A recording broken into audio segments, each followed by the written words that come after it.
cual es nada personal. Ah, no, ahí empezó. Ah, sí, pero sí lo sacó por... Bueno, vuelvan a entrar a la reunión.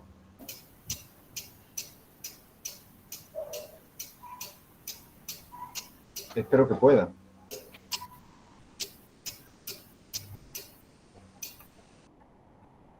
Bueno, continuamos con el tema de medición de magnitudes y el cálculo de incertezas experimentales. Esto sería la segunda parte de lo que ya iniciamos la clase pasada. Bueno, ya nos hemos presentado, pero de todas maneras, aquí va de nuevo la información sobre quiénes somos. Este es mi correo electrónico para los que necesiten cualquier cosa, necesiten comunicarme algo, hacer alguna consulta, lo que sea, ahí está, ¿no? Y bueno, siempre nos acompañan la profesora Vivi Campos y la señorita Lourdes Gramajo. Bueno. Buenos días a todos, chicos. Buen día. Disculpen la ingenuidad de esta diapositiva, los dibujitos son muy poquito infantiles, pero son una linda demostración de un conjunto de instrumentos. Algunos básicos, hasta primitivos diría, otros muy avanzados, algunos que miden analógicamente, es decir, con una agujita, otros que miden digitalmente, ¿sí? Distintas versiones para medir lo mismo, por ejemplo, una cinta métrica de costurero, un metro de carpintero y una ruleta. Son tres instrumentos para medir lo mismo, solamente que este está adaptado al hecho que se va a medir el contorno de un cuerpo humano, por ejemplo, para tomar las medidas del diámetro de la cintura, entonces tiene que ser flexible. El carpintero mide longitudes de cosas que pueden estar elevadas, entonces la regla es rígida, plegable, y puede medir en altura. La ruleta que usan normalmente los ingenieros y los arquitectos es práctica porque una cinta que mide muchos metros se enrolla en una cajita que se puede llevar en el cinturón. Entonces, tenemos instrumentos para medir ángulos, para medir masas, para medir tiempo, para medir temperatura. Entonces, aquí hay una representación de la diversidad de instrumentos que puede haber en cuanto a las magnitudes que miden, en cuanto a la practicidad, en cuanto a cómo da la lectura, si mediante aguja o mediante una pantallita.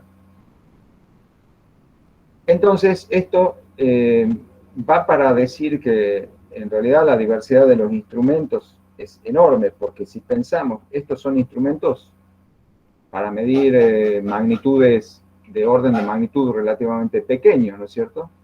Si pensamos en cosas aún más pequeñas, tenemos que pensar en microscopios ópticos, microscopio electrónico, y para medir cosas mucho más grandes tenemos que pensar en telescopios, teodolitos, redes satelitales, etc. Lo que ya habíamos visto en las clases pasadas. A lo que quiero llegar es que, ¿qué son los instrumentos? ¿Para qué usamos los instrumentos? Bueno, lo básico que hace un instrumento es medir, es decir, darnos un valor, cuantificar la intensidad de una cierta magnitud, ¿no es cierto? Eso está claro. Pero hay otro aspecto que quiero destacar ahora de los instrumentos. Miren, por ejemplo, esta imagen. ¿Profe? Sí, lo escucho. Alguien preguntó por el chat si la calculadora es un instrumento. No, la calculadora se coló ahí, no pude encontrar un collage de instrumentos tan variado donde no estuviera la calculadora. Se coló la calculadora. La calculadora no mide nada. En realidad saben que una calculadora con una radio se pueden usar como instrumentos detectores de metal. Ya después les puedo contar cómo se hace. Ahí podríamos usarla como instrumento, pero en principio no. Les decía, miren esta imagen. Muchas gracias por transmitirme la pregunta que llegó por el chat. Yo no la vi, muy amable. Fíjense, aquí hay un tablero eléctrico a la derecha. ¿Okay? Un tablero donde hay dispositivos eléctricos, llaves interruptoras, un temporizador, etc. Y se los está observando a través de este aparato. Aquí está mostrando una imagen de estos tres elementos del tablero. ¿Ven? Estos tres elementos del tablero tienen su imagen ahí. ¿Qué notan de extraño en la imagen? ¿Llegan a ver lo que se ve en la pantalla de este aparato? Muestra el calor de los componentes, la Ah, temperatura. exactamente. Fíjense una imagen que está en una escala de colores. Aquí a la derecha de la pantalla se ve una escala que va desde azul hasta el rojo. Y eso es una escala de temperatura. Lo que se está viendo a través de esta pantalla es lo que se llama una termografía. Imagen formada por calor. ¿Sí? Y lo que se está detectando aquí es que en los contactos de arriba de este dispositivo que está en el circuito, aquí en esta bornera, hay mucho desprendimiento de calor. Y acá también, en este otro dispositivo, hay mucho desprendimiento de calor. Esas cosas están muy calientes. Eso puede ser indicativo de que hay un exceso de corriente que está entrando al circuito, o hay malas conexiones que están produciendo una resistencia muy alta, y para una corriente normal están generando mucho calentamiento. Es decir, a través de un dispositivo podemos ver algo que a simple vista no se ve. Aquí, si miramos a simple vista, nosotros veríamos como esta foto. Y dando un vistazo aquí, todo parece normal. ¿Se dan cuenta? Mirando con nuestros ojos, aquí todo parece normal. Y sin embargo, mirando a través de la cámara termográfica, detectamos que hay anomalías manifestadas por un aumento muy grande de temperatura localizada. Ven que son puntos muy calientes. Entonces, esto nos está permitiendo detectar fallas. Quiere decir que los instrumentos, aquí hay otra imagen termográfica de otro circuito, en este caso son cables de red. Fíjense que es un cable de red y sin embargo, de red de datos. Y sin embargo, miren cuánta temperatura se está generando aquí. Aquí obviamente hay una anomalía, ¿no es cierto?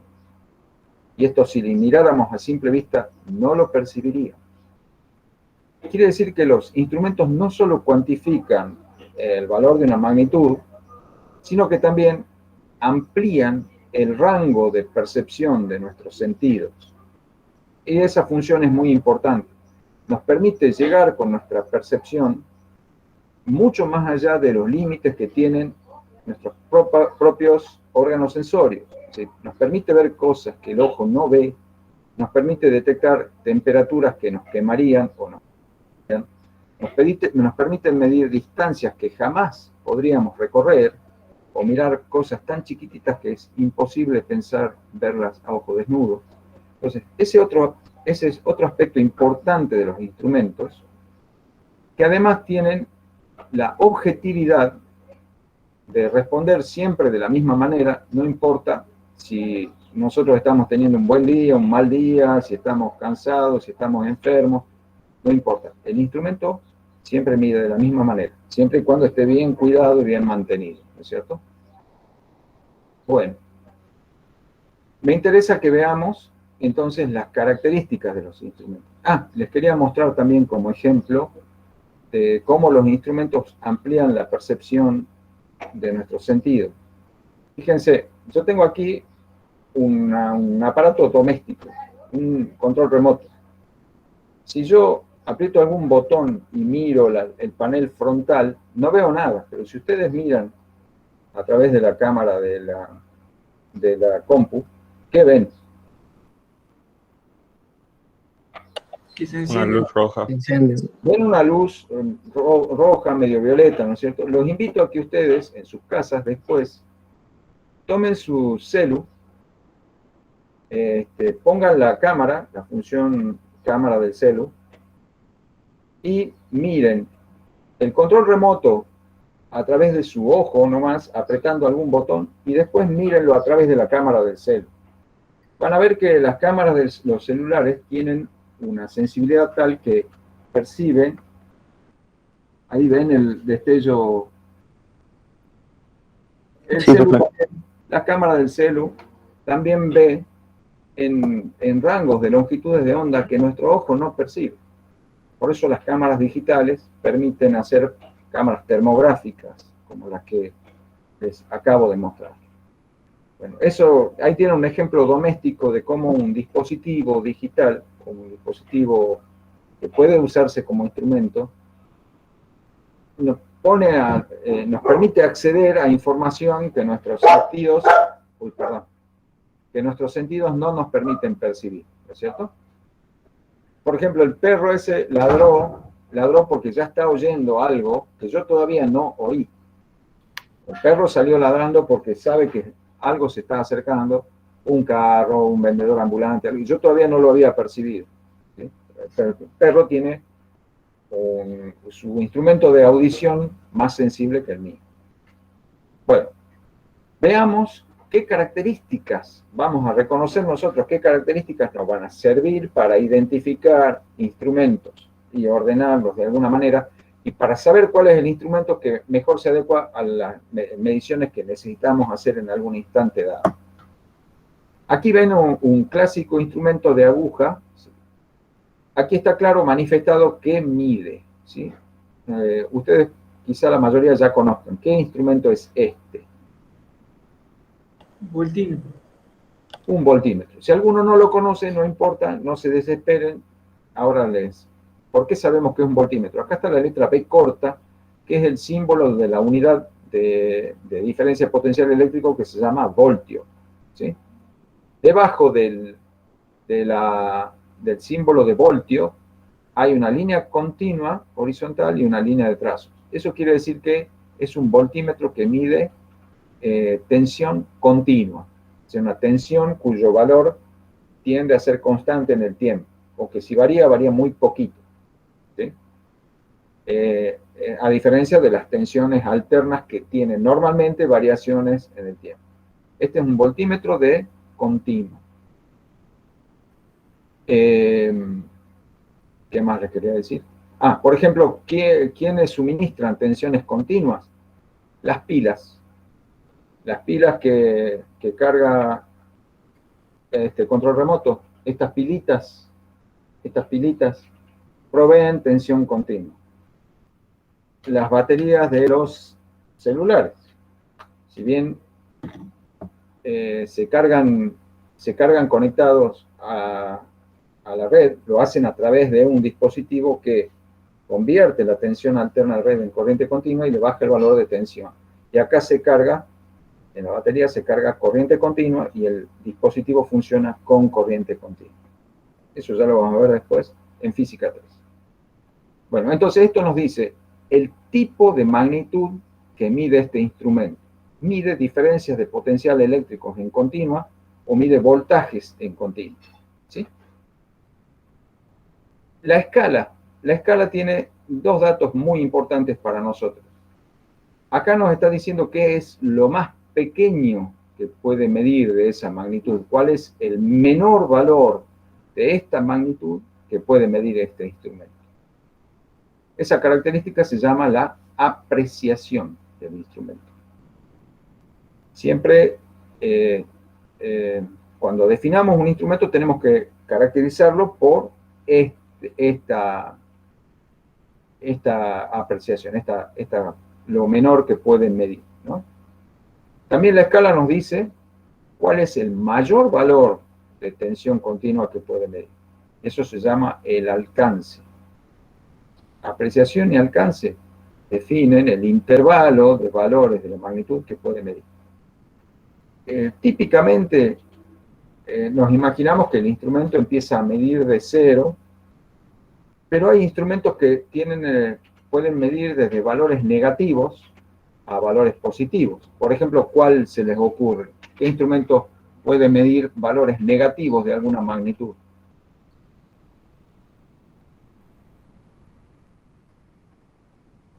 Uno muy sencillo.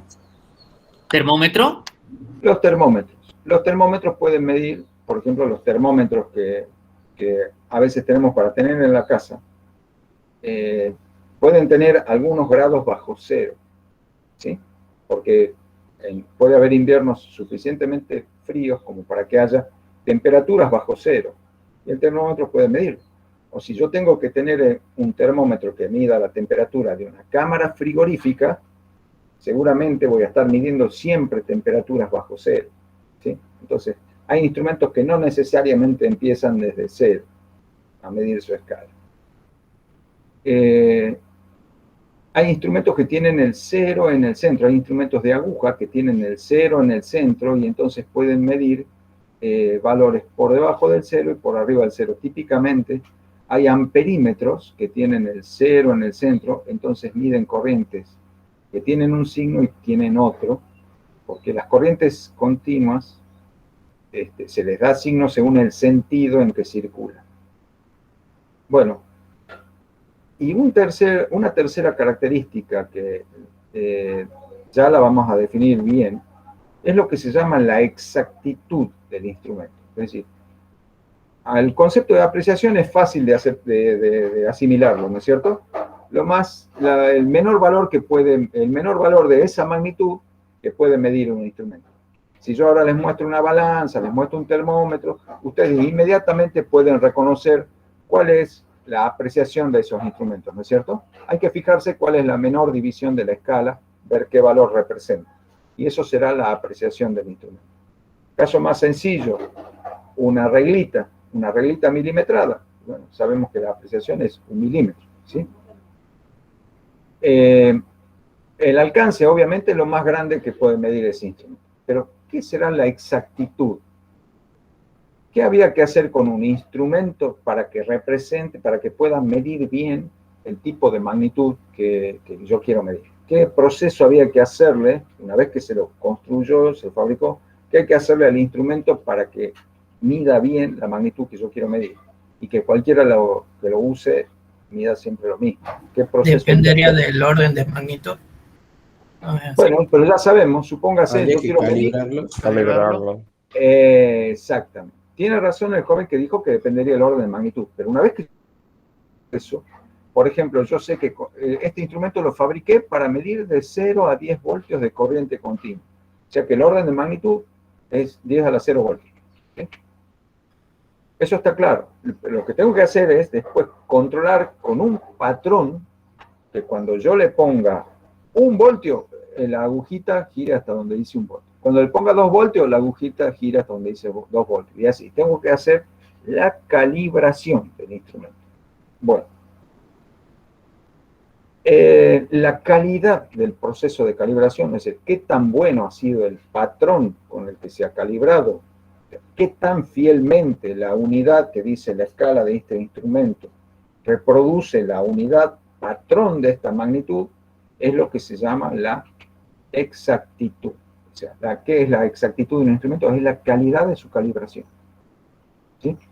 Los instrumentos eléctricos tienen una manera muy específica de indicar cuál es la exactitud con que se lo ha calibrado. Es un parámetro que se llama clase. ¿Ven? Ahí dice la palabra class. No sé si llegan a leerlo en sus pantallas. Ahí dice class y dice 2.0. Este número 2.0 es una medida de la calidad de la calibración que se le hizo a este instrumento. Las clases de los instrumentos son valores que están definidos como el error porcentual, o sea, cuánto por ciento de la magnitud medida es error cuando se está midiendo a plena escala.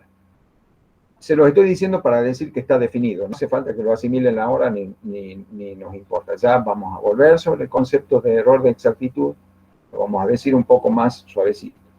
Pero sepan que lo que se llama clase de un instrumento está perfectamente definido y me da una idea de qué tan buena es la exactitud del instrumento. El número que se llama clase, mientras más grande es, indica una calibración peor. ¿Sí? O sea, un instrumento clase 2 es un instrumento malo. Un instrumento clase 0,5 es un instrumento muy bueno. Un instrumento clase 0,1 es un instrumento que podría servir incluso de patrón para calibrar otros instrumentos.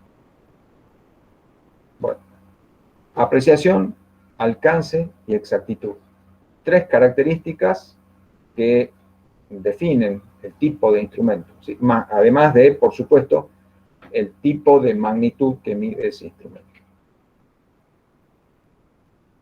Aquí, por contraste con este instrumento que está efectivamente hecho para medir, ¿sí? Está hecho para medir.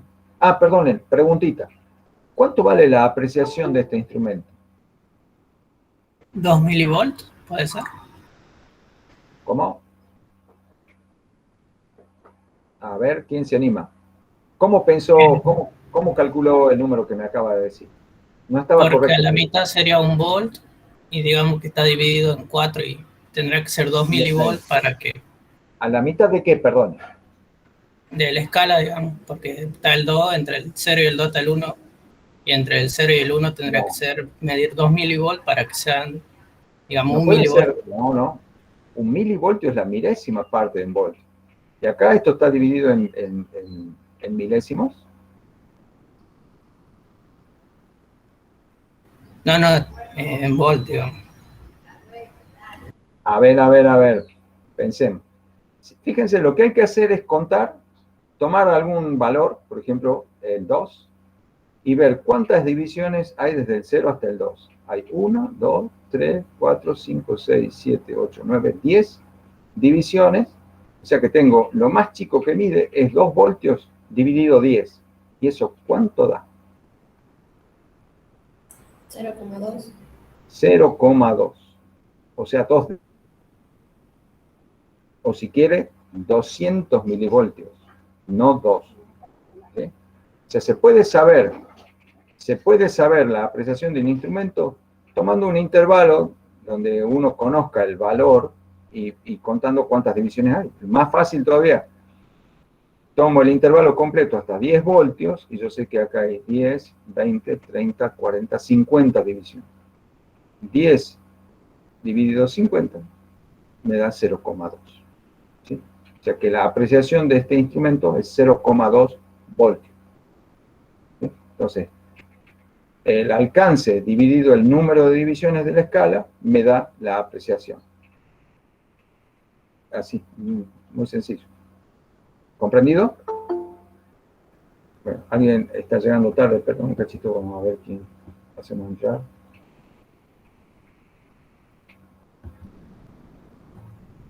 Bueno, entonces, apreciación, alcance de exactitud, característica fundamental. Fíjense, este es un instrumento para poner en un tablero de un auto o de una moto. Es también un voltímetro. Acá dice la palabra volts. Y acá hay un dibujito que es una representación esquemática de una batería. Este instrumento no está pensado para medir. Este instrumento está pensado solamente para indicar cuando la carga de la batería está bien. ¿Qué valor debería tener normalmente la batería de un auto típico? ¿Qué valor de tensión debería tener la batería cuando está bien cargada? ¿De cuánto son las baterías de los autos? 12 voltios. ¿Cuánto? 12 voltios. 12 voltios.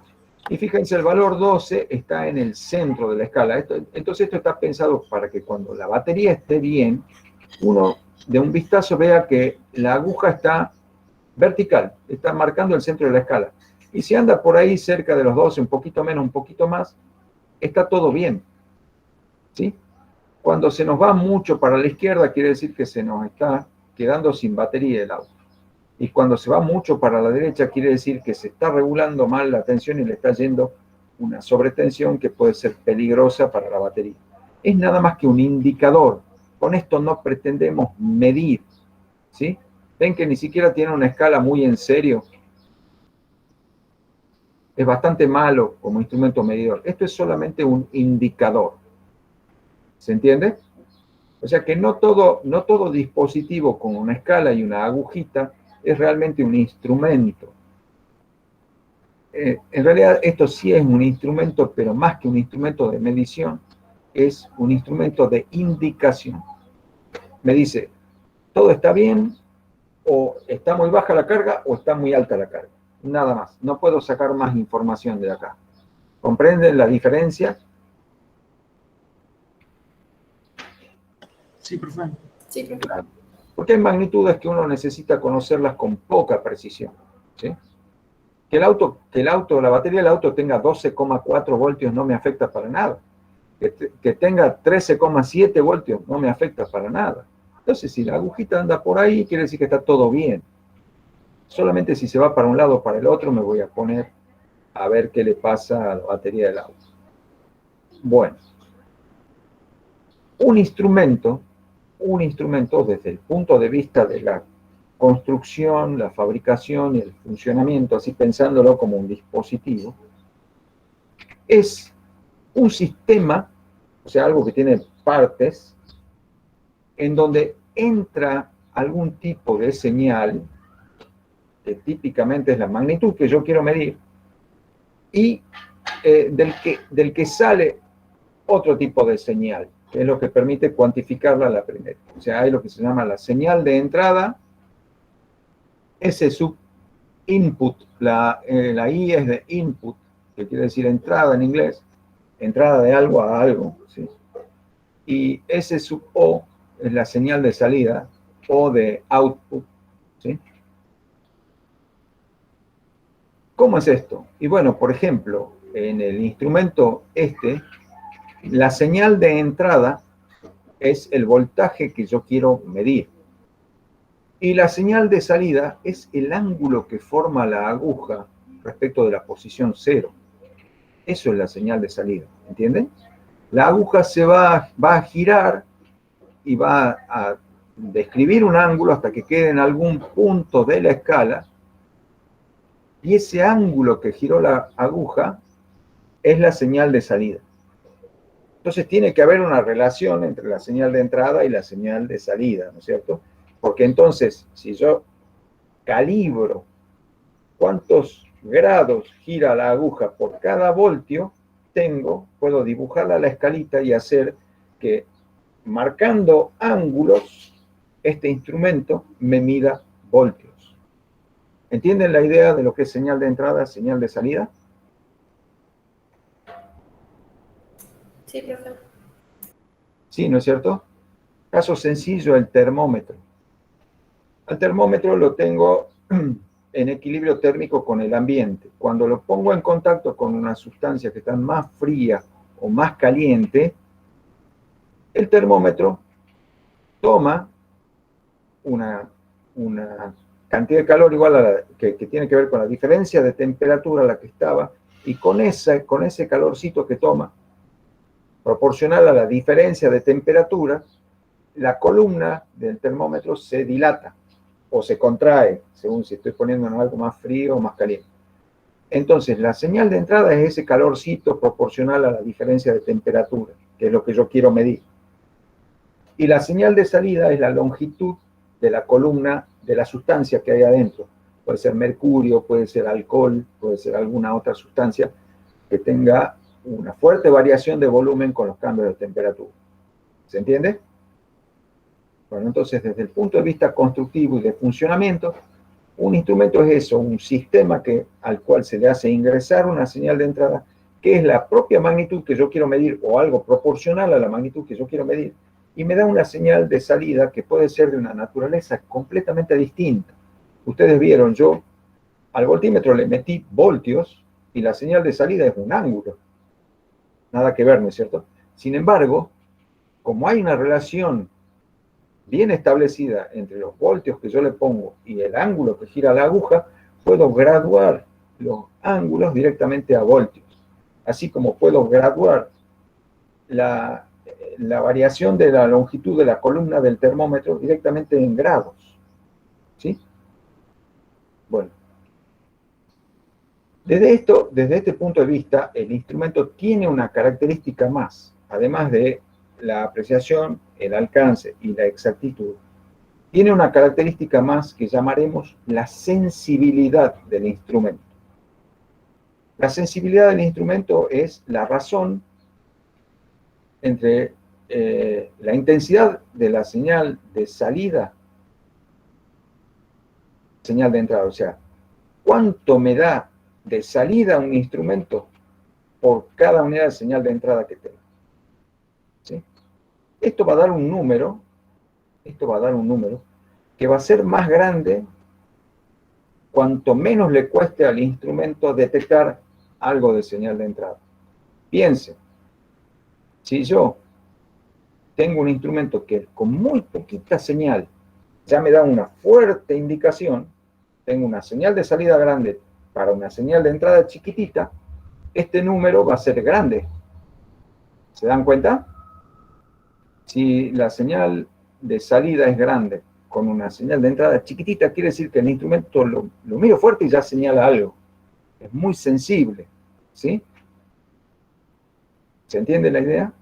Y al revés, si para que me dé algo de señal de salida le tengo que poner así una señal de entrada, y se le doy tremenda señal, apenas da así un cachito de señal de salida, ¿sí?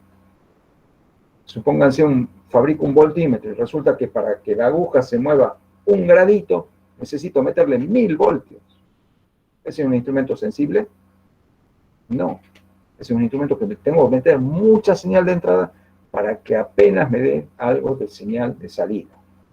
Entonces, este número que mide la relación de señal de entrada a señal de salida es lo que se denomina la sensibilidad del instrumento. En la práctica nosotros vamos a tomar como una estimación de la sensibilidad del instrumento directamente el inverso de la apreciación. ¿Por qué? Y bueno, porque mientras más chiquitito sea lo que pueda realmente apreciar el instrumento, quiere decir que tanto más sensible es el instrumento. ¿Entienden? Supónganse una balanza que cuando yo le pongo 100 gramos, tira un ángulo de 20 grados. Entonces voy bajando el peso y voy viendo que mientras más livianito, más chiquitito sea lo que yo ponga, más chiquitito el ángulo. Entonces veo cuál es el ángulo más chiquitito que yo puedo percibir y ahí pondré el mínimo valor de peso que puede detectar esa balanza. Entonces ahí defino la apreciación y su inverso, que es la sensibilidad. ¿Comprendido? ¿Alguien no entendió?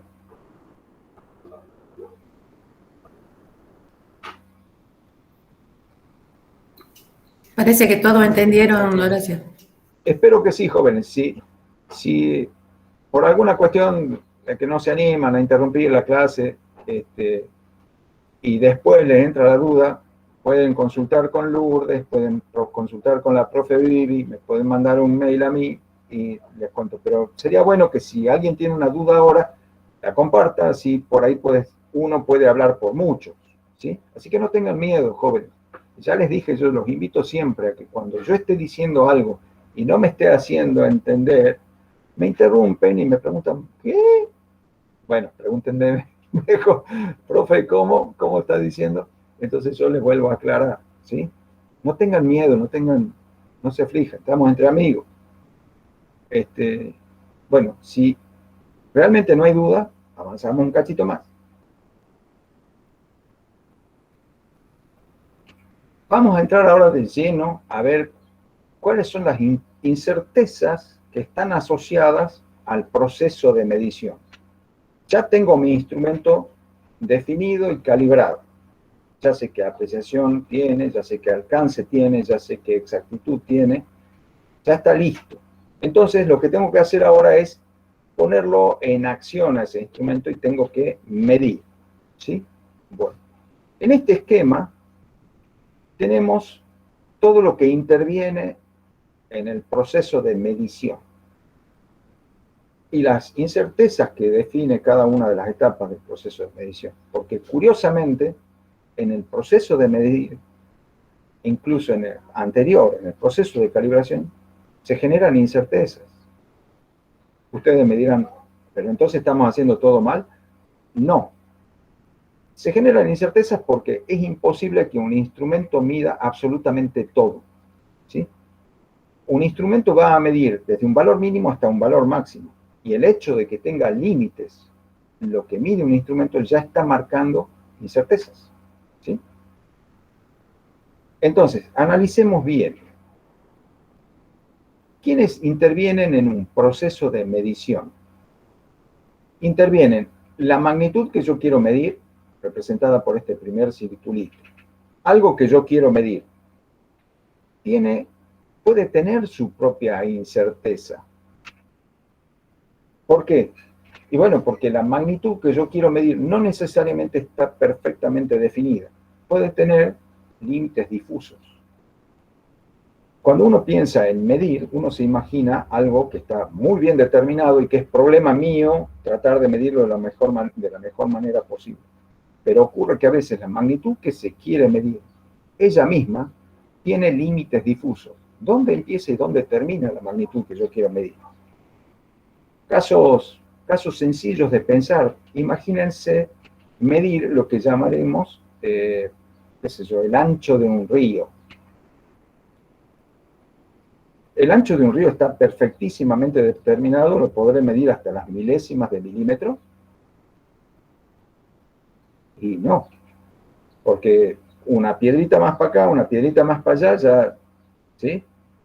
El ancho de un río, además, el mismo río, en una parte tiene un ancho, en otra parte tiene otro, ¿sí? Esta noche llueve, mañana hay una creciente. ¿Qué pasó con el ancho del río? Cambió.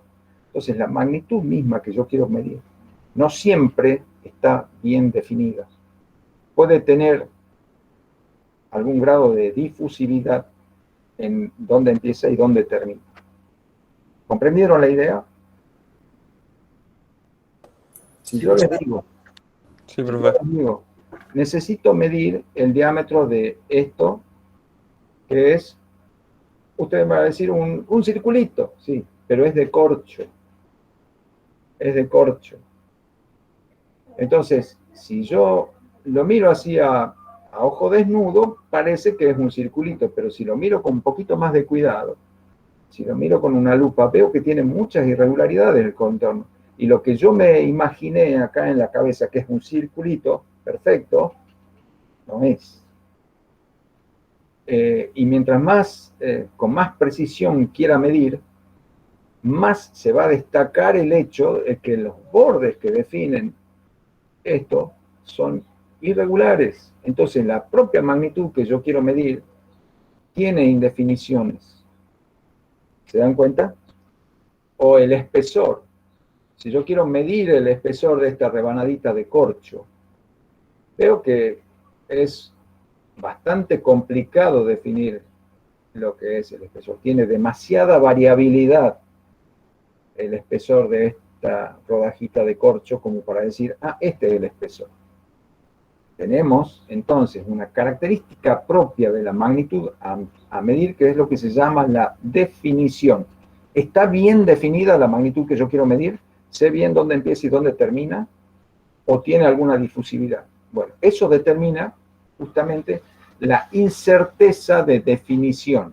Es una característica de la magnitud que yo quiero medir. Hay magnitudes que están muy bien definidas, ¿sí? Hay magnitudes que están muy bien definidas. Imagínense las bolillitas que están dentro de los rulemanes de las bicicletas. Son pelotitas de acero fabricadas con una exquisitez, como cuando vimos en la primera clase, que había que fabricar en serie con mucha precisión, con un margen de tolerancia muy chiquitito, entonces, pero muy buena. Entonces, hay magnitudes que yo las quiero medir y están muy bien definidas. Tienen una incerteza de definición muy chiquitita. Pero hay otras magnitudes que cuando voy a medirlas me doy con que está muy complicado decir dónde empieza y dónde termina lo que quiero medir. ¿Sí? Profe, Sí, escucho. cuando se refiere a magnitud, ¿se refiere al objeto o a las cosas que estamos midiendo? Claro, la magnitud que uno quiere medir, que no necesariamente es una cosa, puede ser un tiempo, puede ser una corriente eléctrica, puede ser una temperatura, y esas no son cosas, son magnitudes, porque aunque no son materiales, se pueden medir. Habíamos dicho que magnitud es todo aquello que se puede medir. ¿Sí? ¿Está? Bueno, listo. Entonces, esto de la incerteza de definición, si bien yo el ejemplo se los di pensando en cosas materiales, en objetos, se extiende a todos los tipos de magnitudes que hemos dicho que hay. ¿Sí? Bueno.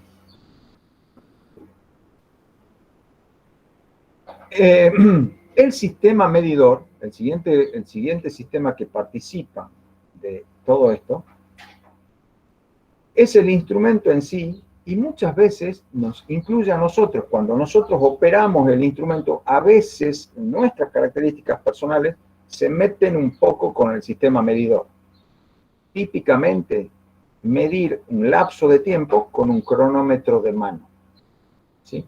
¿Por qué nos metemos nosotros dentro del instrumento? Y bueno, porque nosotros tenemos el retardo que determina nuestros reflejos. Entre que vemos el estímulo que nos dice hay que prender el cronómetro, y al instante en que efectivamente lo prendemos al cronómetro, hay un lapso que tiene que ver con nuestros propios reflejos, ¿sí? Que se denomina tiempo de reacción. Eso, por ejemplo, es un ejemplo donde se demuestra que a veces el sistema medidor nos incluye a nosotros o lo incluye al operador. Por eso este sistema, en su forma más amplia, es el aparato que mide más el operador que maneja ese aparato. ¿Está? Muchas veces cuando el instrumento tiene una escala para medir, el buen ojo o el mal ojo que tengamos va a determinar qué tan finamente podamos medir. ¿Sí? O sea, desde ese punto de vista también podemos pensar que el sistema medidor muchas veces lo incluye al propio operador. Bueno, la característica, la incerteza que tiene naturalmente el sistema medidor es su incerteza de apreciación, porque el instrumento ahí está al límite entre lo que puede medir y lo que ya no puede medir. ¿Sí? Entonces, eso determina un grado de incerteza, porque si un instrumento mide 0,2 voltios, como el que vimos allá, cuando haya una tensión de 0,1 voltios, quizás yo vea que la agujita se mueve, pero ¿puedo medir? Y no, hasta que no entre bien en rango y me esté indicando clarito 0,2 voltios, no estoy seguro. Entonces, la incerteza de apreciación es propia del instrumento que quiero medir. ¿Sí? En muchos casos, sobre todo en los casos de instrumentos de aguja, si el intervalo que define la apreciación del instrumento es suficientemente grande como para que yo pueda percibir cuando estoy viendo media división, ¿sí? Caso, por ejemplo, un instrumento de aguja, tengo dos marquitas que marcan acá, marca la unidad 20 y acá la unidad 21, y la agujita me queda en el medio, no es ni 20 ni 21. Ahí se puede estimar que la incerteza de apreciación es de media apreciación. ¿Sí? Ahí puedo decir yo que si la apreciación era 1, no me interesa qué unidad, entre el 20 y el 21 la apreciación es 1. Y si yo estoy viendo algo en el medio, podré decir que tengo una incerteza de apreciación de 0,5. O sea que puedo apreciar hasta media división de la unidad que marca. ¿Comprendido? Sí, profe. Bien. Cuando yo pongo en contacto el sistema medidor con la magnitud a medir, ahí estoy haciendo esta interacción, que es la medición en sí. Pero muchas veces pasa que el acto de medir perturba la magnitud que yo quiero medir. ¿Sí? Muchas veces el hecho de poner en contacto el instrumento con la magnitud produce ahí una pequeña alteración de la magnitud que yo quiero medir. Cuando uno, por ejemplo, va a medir muy pequeñas corrientes eléctricas muy chiquititas, como por ejemplo las que transmiten los nervios de los seres vivos, son corrientes muy, pero muy chiquititas. Cuando yo meto un instrumento para tratar de medir esa corriente, ese instrumento tiene una resistencia interna que produce ahí algunas cosas y perturba la corriente que yo quiero medir. Esa incertidumbre que se introduce ahí, que uno trata de hacer lo más chiquitita posible y trata de tener una idea de cuánto vale, es lo que se llama la incerteza de interacción. ¿Sí? ¿Están entendiendo hasta aquí? Sí, Sí, profe. profe. Y por otro lado, Sí, profe. sí, a ver. ¿Me querían hacer una pregunta? No, profe. Ah, bien. Por otro lado, habíamos dicho que todo instrumento, antes de ponerse a medir, tiene que estar calibrado. Entonces, el tercer sistema que interviene aquí es el patrón, ¿sí? El patrón que cuando se lo pone en interacción con el sistema medidor, se está haciendo el proceso de calibración. Y eso es lo que dijimos, le deja al instrumento una incerteza de exactitud. Porque, por ejemplo, si yo construyo un instrumento que está pensado para medir hasta el milímetro, el patrón que usé para graduar los milímetros tiene que tener un grado de definición mucho menor que 1 milímetro, para que el dibujito de cada rayita que separe los milímetros entre sí sean realmente rayitas que separen 1 milímetro, ¿sí? Entonces tengo que estar seguro de que el patrón que yo usé tiene por lo menos un orden de magnitud menor, o sea, la exactitud del patrón que yo usé tiene que tener por lo menos un orden de magnitud menor que la apreciación que yo quiero que tenga mi instrumento. Quiere decir que si yo a esta reglita quiero calibrarla para que mida bien hasta el milímetro, el patrón que tengo que haber usado tiene que tener él mismo una incerteza del orden de 0,1 milímetro o menor. ¿Entienden? Porque si yo al patrón que estoy tomando como 1 milímetro tiene una incerteza de medio milímetro, ¿qué voy a estar haciendo acá? Voy a estar dibujando rayitas que no sé si realmente están representando un milímetro. Entonces, el patrón con el que se hace la calibración tiene que tener una apreciación y una definición que sean por lo menos un orden de magnitud menor que el error de apreciación que yo tengo, que quiero que tenga mi instrumento. ¿Comprenden eso? Sí, profe. Dicho groseramente, si yo quiero que mi balanza pese bien el gramo, tengo que estar seguro que la pesita con la que yo gradué el gramo está bien definida hasta la décima o hasta la decentésima de gramo. Porque si la pesita con que yo calibré la balanza me hace dudar si pesa 1,5 gramos o 1 gramo, entonces no me va a servir esa calibración. Yo necesito que el patrón sea por lo menos un orden de magnitud menor que la apreciación que yo quiero tener en el instrumento construido y calibrado. Entonces, eso es lo que en el proceso de calibración se queda definida la incerteza de exactitud. Estas 4 incertezas.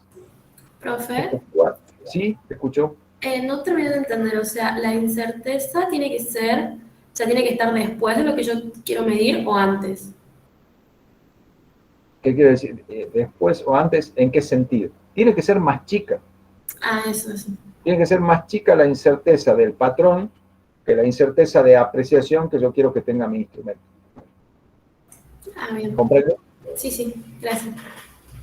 Si yo quiero que mi balanza aprecie las décimas de gramo, tengo que usar patrones cuya incerteza sea menor que la centésima de gramo. Siempre un orden menor. Siempre la incerteza del patrón tiene que ser por lo menos un orden de magnitud menor que la apreciación que yo quiero que tenga mi instrumento. Bueno, estas 4 incertezas son las que diríamos inevitables porque son características propias de cada una de estas cosas y de los procesos de interacción entre ellas. No se las puede evitar. Más chico que eso no se puede lograr en cuanto a incerteza. Por eso, esta suma de estas 4 incertezas se denomina la incerteza mínima. Hace mucho tiempo a esto se le llamaba el error experimental mínimo, ¿sí?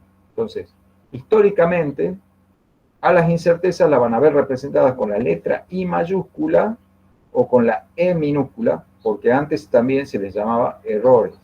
Estos también se les llamaba los errores mínimos. El error de definición, el error de interacción, el error de apreciación, el error de exactitud. Pero ahora se enfatiza el hecho de que eso, usar la palabra error, se puede confundir con equivocación. No es lo mismo tener incerteza en una medición que haber cometido una equivocación en la medición. ¿Se entiende? Por eso se usa una palabra que se despegue del sentido de equivocación que tiene la palabra error. Queda más claro que es algún grado de indeterminación en lo que se está midiendo. Eso quiere decir incerteza, que hay algún grado de indeterminación o inexactitud. Bueno, aunque uno haga las cosas de la mejor manera posible, siempre la medición que uno hace está afectada de una incerteza mínima. Y eso es insalvable. Eso es insalvable. Por eso se llama incerteza mínima. ¿Está? En la nomenclatura que yo voy a usar en estas diapositivas, le puse la letra E porque, bueno, ya soy viejito yo, miren las canas. Yo aprendí esto con el nombre de error y me quedó. Pero bueno, entonces la incerteza mínima de una medición, cuando se mide una vez, es la suma de la incerteza de definición propia de la magnitud. ¿Dónde está mi cursor? Acá está. Es la incerteza mínima, entonces, es la incerteza de definición propia de la magnitud a medir, la incerteza de interacción, la que ocurre cuando pongo en contacto instrumento con magnitud, la incerteza de apreciación propia del instrumento que estoy midiendo yo y que a veces me incluye, y la incerteza de exactitud, que es la que tiene el instrumento luego de su calibración. Aquí hay un signo más y unos puntos suspensivos, porque estas son las 4 que son inevitables, pero encima a veces puede haber otras fuentes adicionales de incerteza que se hacen inevitables en algunos casos. Y ahí deberíamos agregar algún otro término. Ya vamos a ver algún ejemplito. Esta suma es una suma que no es rigurosa, porque hay una característica con la que vamos a definir todas las incertezas. A todas las incertezas las vamos a expresar siempre con una sola cifra significativa, ¿sí? No tiene sentido intentar darle precisión a una incerteza, porque la incerteza es el tamaño de un intervalo, el tamaño máximo de un intervalo, y puede haber un poquito más, un poquito menos, pero es más o menos un orden de magnitud. Entonces vamos a tratar de representarlo con una sola cifra significativa. Todas las incertezas se expresan con una sola cifra significativa. Necesito un poco de agua porque está quedando muy áspera la garganta. Entonces, ¿qué pasaría si, por ejemplo, yo tengo el error de apreciación de mi instrumento es 0,1 lo que sea, que aprecie las décimas de la unidad de esa magnitud que yo estoy midiendo? No pongamos ningún ejemplo concreto.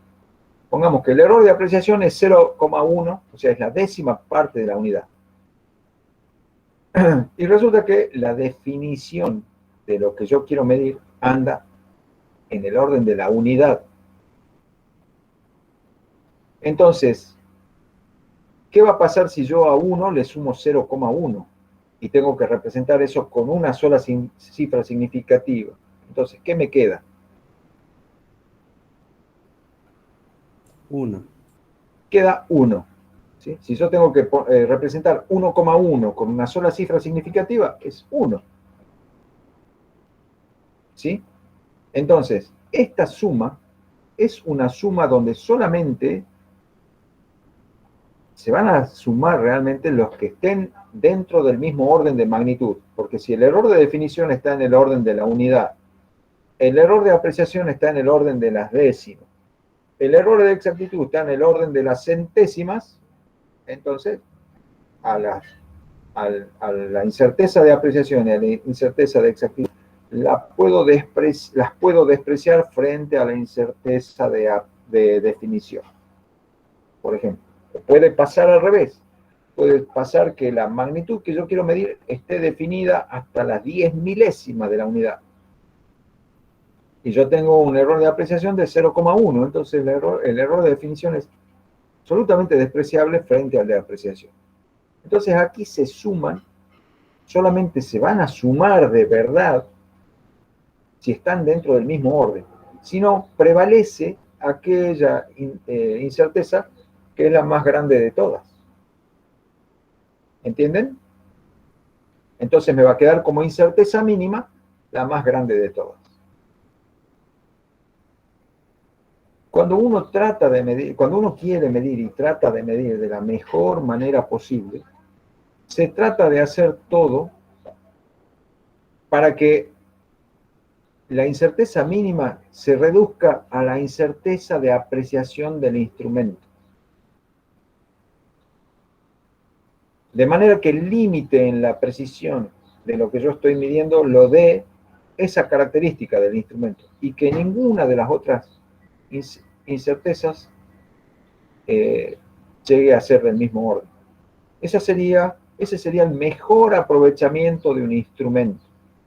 Cuando uno mide una magnitud y hace todo bien para que minimizar el error de interacción, si he elegido el instrumento adecuado a la definición de la magnitud que yo quiero medir, y si el instrumento tiene una buena calibración, lo que va a quedar ahí como incerteza va a ser la apreciación del instrumento.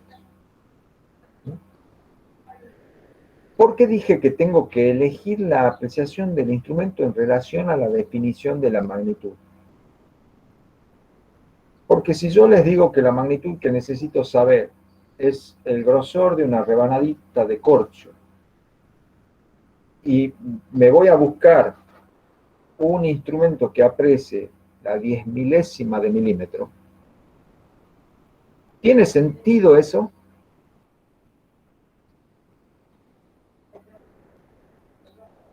Yo estoy viendo que la magnitud que yo quiero medir tiene enormes variaciones, o sea, la incerteza de definición de lo que yo quiero medir es muy grande. Entonces no tiene sentido que me vaya a buscar un instrumento de apreciación tremendamente pequeño. No tiene sentido, porque mientras menor sea la apreciación del instrumento, más costoso y más complicado es el instrumento. ¿Y tendrá sentido usar un instrumento costoso y complicado para medir el grosor de una rebanadita de corcho? No, no tiene sentido. Entonces, en lo posible hay que tratar de adecuar el instrumento que se va a usar a las características de lo que quiero medir. Entonces, si yo busco un instrumento suficientemente bien adecuado a lo que quiero medir, si hago todo lo posible para que el error de interacción sea lo más chiquitito posible, o sea, si yo quiero medir el corchito, no tengo que medirlo con nada que lo apriete, porque el corchito cuando yo lo apriete se va a deformar. Entonces tengo que buscar un método para que el error de interacción sea lo más chiquitito posible.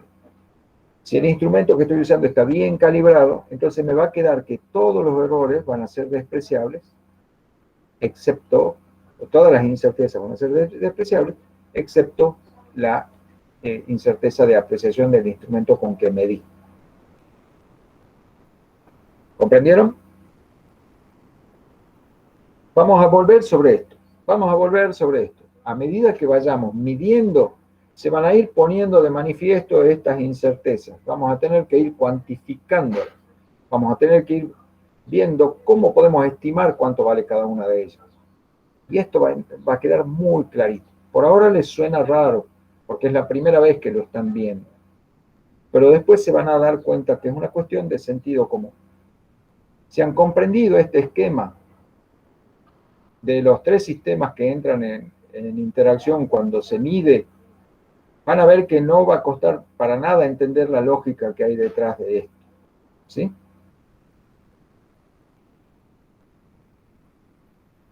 Avancemos un poquito más. ¿Por qué había puesto yo ahí unos misteriosos puntos suspensivos después de poner los 4 primeros sumandos que intervienen en la incerteza mínima?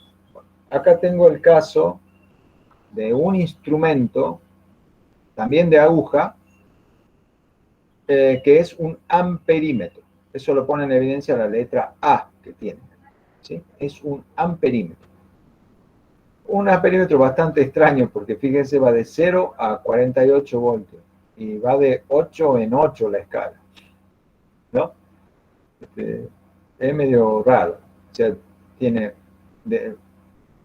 en realidad entre el 0 y el 8 hay una división, o sea que ahí hay una apreciación de 4 amperes, ¿sí? O sea, la apreciación de este instrumento es 4 amperes. Lo más chico que puede medir este instrumento es 4 amperes. Entonces, eso define el error de apreciación, ¿sí? Bueno. Pero ¿qué problema tienen los instrumentos de aguja? Profe, Sobre todo, sí, lo escucho. en ese caso el error de apreciación sería de 2 amperes, porque es la mitad de la apreciación, o serían 4. Podría ser, sí, podría ser, porque yo veo que realmente la separación entre el 0 y la primera rayita que representa 4 amperes, me permite ver si la aguja está o en el 0 o en el 4, o acá si está entre el 16 y este que sería el 20. Entre el 16 y el 20 puede estar la agujita en el medio. Y capaz que entonces yo digo, bueno, entonces ahí son 18 amperes. Sí, yo podría decir que la incerteza de apreciación sería igual a la mitad de la apreciación de la escala, ¿sí? Entonces yo podría poner que este instrumento tiene una incerteza de apreciación de 2 amperes. ¿Están de acuerdo conmigo? Sí, profe. ¿Alguien no está de acuerdo? ¿Alguien no entiende? ¿A alguien le parece que no, que estamos forzando mucho las cosas?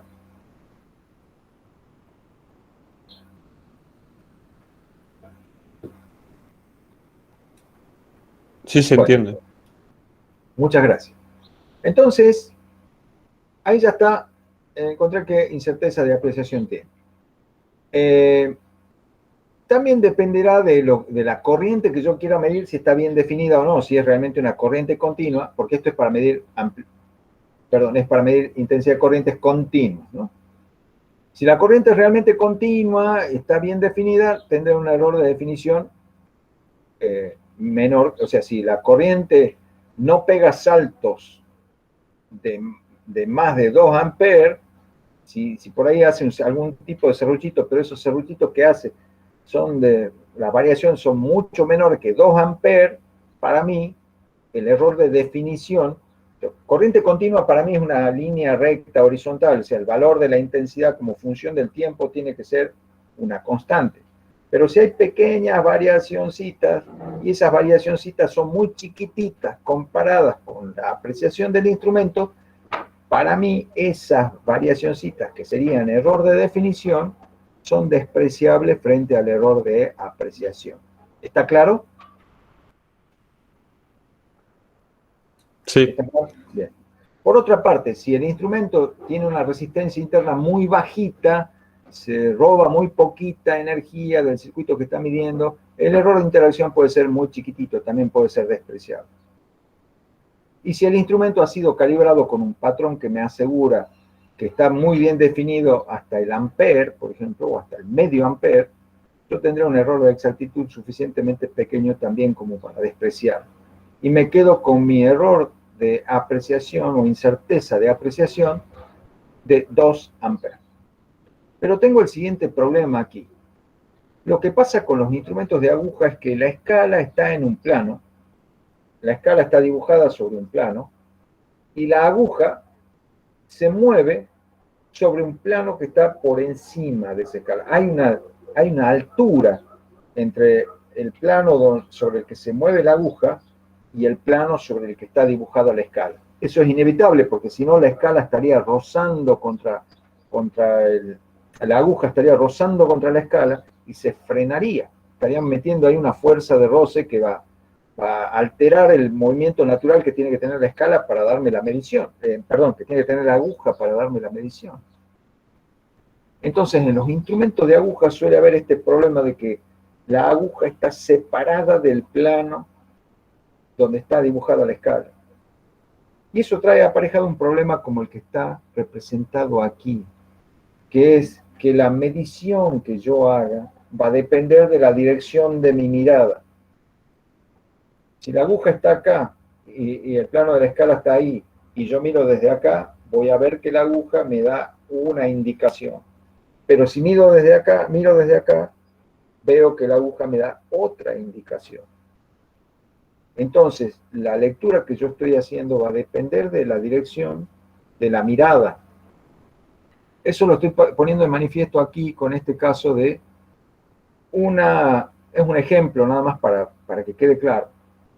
Es una probeta graduada para medir volumen y acá hay un líquido que llega hasta ese nivel.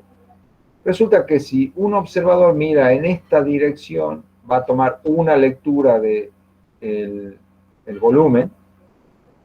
Si otra persona mira en esta dirección, va a tomar otra lectura del volumen. Y si otra persona mira en esta dirección, va a tomar otra lectura del volumen. Entonces, dependiendo del ángulo de la línea de visión, voy a tener variabilidad en lo que leo. El ángulo de variación de la línea se llama el ángulo de paralaje. ¿Se acuerdan que lo vimos que se usaba el ángulo de paralaje para medir la distancia a estrellas muy lejanas? Bueno, acá es un problema.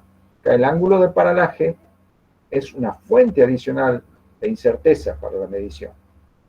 Entonces, a veces, cuando el instrumento tiene esa característica, aparece un quinto factor en los términos de incerteza mínimo, que puede ser, por ejemplo, el error de paralaje. ¿Sí? Entonces, las cuatro inevitables son estas: definición, interacción, apreciación y exactitud, y probablemente se sume alguna otra, como por ejemplo la paralaje. Después también en el simple acto de medir con una reglita se puede sumar un error más cuando la longitud que yo quiero medir es más chica que la reglita que yo estoy usando. Si yo quiero medir una reglita que mide más que lo que mide mi regla, tengo que empezar haciendo coincidir el cero de la regla con el origen de la longitud que yo quiero medir. Y en el extremo de la reglita tendré que hacer algún tipo de marquita para después volver a trasladar la regla hasta esa marquita, llegar de nuevo hasta el extremo de la regla, hacer otra marquita y así. Pero cada vez que yo hago una marquita, después me va a quedar el problema de si estoy haciendo coincidir bien o mal el origen de la regla con la marquita. Y si la marquita es una raya muy gruesa, me va a producir ahí una incertidumbre, ¿sí?, que se puede ir acumulando mientras más veces yo tenga que desplazarla a la regla. Ahí hay que ser muy cuidadoso, tratar de hacer una marquita lo más finita posible, pero ahí siempre el diablo mete la cola y ahí se mete una fuente adicional de incertidumbre, que a veces se llama error de coincidencia, porque justamente tiene que ver con que si yo logro después hacer coincidir bien el origen de la regla con la marquita que yo puse. ¿Se entiende? Entonces, estas cuatro son las mínimas inevitables, pero a veces puede meterse alguna otra, como por ejemplo la paralaje o la coincidencia. Y en algunos otros casos, con otro tipo de mediciones, ya van a ver, cuando se hagan mediciones eléctricas, aparecen otras fuentes de incerteza. ¿Cómo las llevamos hasta aquí? Profe, Sí, niña. por ejemplo, en el caso de la agujita, yo me acuerdo que cuando hicimos laboratorio nos decía que siempre la mirada tenía que estar en el menisco. ¿Hay una forma así de mirar siempre que esté correcta para que te den menos el error? Hay unos rebusques, unos recursos muy interesantes para tratar de minimizar los errores de paralaje en los casos de instrumentos de aguja. Los instrumentos de aguja que son realmente buenos tienen, en el plano donde está la escala, tienen una franjita espejada, tienen un espejito a lo largo de la escala. Y la aguja no es un palito, sino es como una cuchillita. una cuchillita que está pintada de rojo. Entonces, yo tengo que mirar siempre de manera que vea la cuchillita coincidente con su reflejo en el espejo. Si yo miro un poquito así, voy a ver la cuchillita, no voy a ver el filo de la cuchillita, voy a ver un costado de la cuchillita. Entonces, eso solito me va a decir, no, estoy viendo algo demasiado grande, tengo que mover el ojo. Y hay que ver el filo de la cuchillita coincidente con su reflejo en el espejito que está ahí en el plano de la escala. Entonces, cuando uno ve el filo de la cuchillita y lo ve coincidente con su reflejo en el plano del espejito, es porque uno está mirando en esa dirección, y cuando la aguja se vaya para otro lado, yo tengo que volver a acomodar el ojo para volver a medir en la misma condición. Entonces, ese recurso del espejo es bastante usado en los instrumentos de escala buenos para minimizar el error de paralaje. Así que sí hay recursos para minimizar el error de paralaje. ¿Comprendido, queridos jóvenes? Sí. Bueno. Hasta aquí entonces una introducción a lo que es medir. Y ahora vamos a ver, ya vamos a entrar de lleno a estudiar un tipo de instrumento muy interesante para medir longitudes. Es muy interesante este instrumento, espero que me dé bien aquí. Fíjense, acá tengo un problema concreto y real de medición. Tengo este cuerpo tallado en madera que tiene una forma ovoidal. ¿Sí? Se parece bastante a un huevo, solamente que tiene dos caras aplanadas. ¿Ven? Un cuerpo de madera. Y yo necesito medir el diámetro máximo de este ovoide de madera. Pero resulta que el instrumento que tengo disponible es una regla milimetrada. ¿Qué soluciones me proponen al problema de medir el diámetro máximo de este cuerpo ovoidal con una regla milimetrada? ¿Tiene solución? ¿Se podrá? ¿No se podrá? ¿Vale usar cosas adicionales? Yo la cortaría a la mitad. Excelente, es un recurso. Nadie nos dijo que no podemos agarrar, marcar dónde está el diámetro. Agarro una sierrita, la corto por el medio y ahí puedo poner mi regla sobre el plano que me queda acá. El plano que me queda acá, ahí tengo. Pero resulta que esto es una pieza tallada por un artesano chino del año 3000 a.C. Y entonces usted viene con el serrucho, la corta y se arma el lío.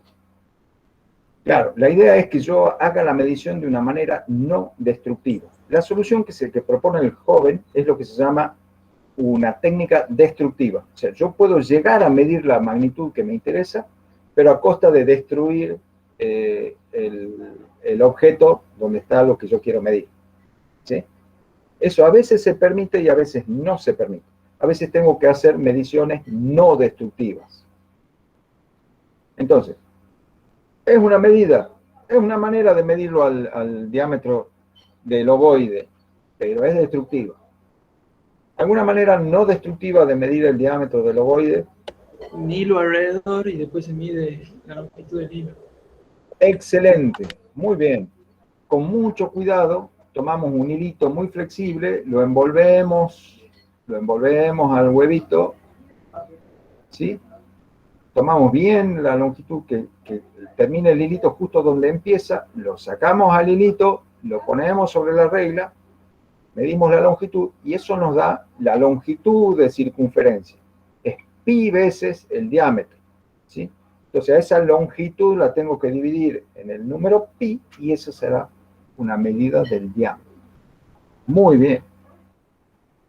¿Algún otro método? Profe, colocando, por así decirlo, dos palitos completamente perpendiculares y sobre la regla y tratamos de presionar, pero colocando una... Estoy entendiendo y tuvimos una comunicación telepática esta mañana cuando yo estaba preparando estas diapositivas. Le voy a mostrar por qué. Lo que usted está sugiriendo es de alguna manera proyectar dos líneas verticales que pasen por dos puntos a una distancia igual al diámetro que yo quiero medir. Exacto. Proyecto esa dimensión que yo quiero medir, me la imagino proyectada sobre el plano horizontal y ahí podré medir con mi reglita. Tuvimos una conexión telepática, mire. A mí se me ocurrió, acá hay una escuadra, no se la ve muy bien porque es muy transparente, pero ahí se ve más o menos el canto de la escuadra, ¿ven? ¿Lo ven al canto de la escuadra? Y acá hay otra escuadra, esta se la ve mejor. Y ahí está mi reglita. Las escuadras están tangentes al ovoide en el diámetro. Fíjense, yo voy a poner ahí este dibujito auxiliar. Ahí está el canto de esta escuadra y ahí está el canto de esta otra escuadra. ¿Ven que están tangentes al diámetro que yo quiero medir? Y ahí estoy proyectando sobre el plano.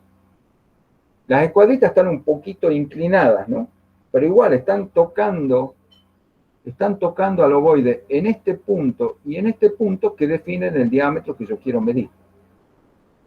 De esa manera estoy proyectando sobre el plano la dimensión que yo quiero medir y la puedo medir con la regla. ¿Sí? Excelente. Y lo sugirió el joven, ¿no? No lo dije yo. Ese sería un método. Bueno, resulta que estamos reinventando un instrumento que ya hace esto. Hay un instrumento que ya hace esto. Es la evolución 1.1 de la regla. O sea, esta es la 1.0. Les presento la regla 1.1. No les presento. ¿Qué pasa? Que no avanza. Ahí está. Esta es la regla 1.1. Se llama calibre. El calibre ya tiene... Es una regla, pero ya tiene incorporado algo parecido a esas dos escuadras que hemos usado para encerrarla, para tomarla a la dimensión que queremos medir. ¿Sí? La trae ya consigo a esa, se llaman mordazas. Esto es una foto de un calibre que está en el laboratorio, que ustedes lo van a ver, lo van a tocar, ¿sí? Y acá hay un esquema, una representación esquemática de las partes de un calibre, no necesariamente igual a este, pero las partes son más o menos las mismas. Tengo una regla, pero fíjense, la regla está grabada sobre una barra que termina en esta especie de cabeza de martillo. ¿Sí? Y sobre esa regla se desliza otra parte que tiene la otra mordaza. Entre las dos, yo puedo asirlo, puedo agarrarlo al cuerpo cuyas dimensiones quiero medir. Lo puedo agarrar al ovoide de madera de 3000 años antes de Cristo con este calibre y la separación con la que queden las mordazas va a ser igual al diámetro que yo quería medir. Y esa separación después la voy a medir sobre la escala. Y para colmo encima, para mejor, este instrumento en la mayoría de los casos viene en dos escalas, viene graduado en escalas métrica o viene graduada en escala estándar o británica, o sea, viene en escala en milímetros y una escala en pulgadas. Entonces, a la misma medición la puedo expresar en milímetros o en pulgadas. Por si eso no fuera suficiente, encima, el calibre tiene mucha versatilidad para medir. Puede medir diámetros exteriores, como el caso del ovoide, o usando estas otras dos mordacitas alternativas que están acá arriba, esta es la número 2, puede medir diámetros interiores. A la vez, cuando yo deslizo esto, aquí de la parte de atrás asoma una varilla de metal que se llama sonda de profundidad. Sonda de profundidad. Que me permite, por ejemplo, medir qué tan profundo es un agujerito donde hay que poner un tornillo. Yo esta parte del calibre la apoyo sobre la superficie donde está el agujerito y deslizo suavemente esto hasta que la sonda de profundidad llega a tocar el fondo del agujerito. Entonces, esta longitud es igual a esta separación y es igual a esta separación y la leo en la escala. O sea, puedo medir diámetros exteriores, diámetros interiores y profundidades o desniveles o diferencias con el mismo instrumento. Es muy versátil y puede medir dimensiones de cuerpos tridimensionales que la reglita 1.0 no puede medir. La reglita mide superficies planas. Por eso la primera solución, la primera propuesta para medir el diámetro del ovoide era cortarlo para tener ahí una superficie plana donde yo puedo medir con la reglita. ¿Sí? Pero la descartamos porque dijimos no, tiene que ser una medición no destructiva. ¿Está? ¿Han entendido la idea, jóvenes? Bueno, fíjense, aquí les voy a mostrar el calibre en acción. Aquí está, esto es un cabezal de un viejo aparato que para ustedes ya es pieza de museo, que es una videocasetera, un reproductor de videos VHS. Aquí las mordazas del calibre están midiendo el diámetro exterior de esta pieza de aluminio. Aquí estamos midiendo el diámetro interior de... ¿Ven este agujerito acá? ¿Ven ese agujerito en el centro? ¿Se nota que hay un agujerito en el centro? Sí. Bueno, ahí lo está midiendo el calibre con estos cuernitos que tiene acá arriba. Está midiendo el diámetro interior. Así se usa. ¿Ven? Y acá con la sondita de profundidad, no se llega a ver muy bien, pero la sondita de profundidad está midiendo la diferencia de altura entre este borde y un bordecito interno que hay dentro del cabezal, que sería, fíjense, acá hay como un escalón, ¿ven? Acá hay un escalón. Acá con la sondita de profundidad estamos midiendo la altura de ese escaloncito. Bueno, ¿cuál es lo interesante de este calibre? Bueno, que como dijimos, la separación de las mordazas de diámetro interior, la separación de las mordazas de diámetro exterior, y aquí no se ve, pero la longitud de la sonda de profundidad que está saliendo allá del otro lado, se miden aquí en la escala. Se miden aquí en la escala. Con ayuda de algo que ahora vamos a estudiar, que se llama la escala de Vernier. Además de toda la versatilidad que tiene para medir, este instrumento tiene una ventaja impresionante, que es que permite medir fracciones de milímetro, permite medir centésimas de milímetro. ¿Ustedes me creen?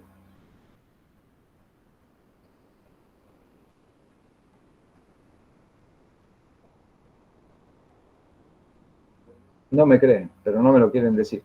Bueno, les voy a demostrar que con este dispositivo, que se llama calibre, que hace uso de esta escala móvil, que se llama escala de Vernier, este instrumento permite medir con apreciación de las centésimas de milímetro. ¿Sí? Vamos a hacer un poquito de historia y vamos a llegar a cómo es que este instrumento, esta combinación de escalas, permite apreciar centésimas de milímetro.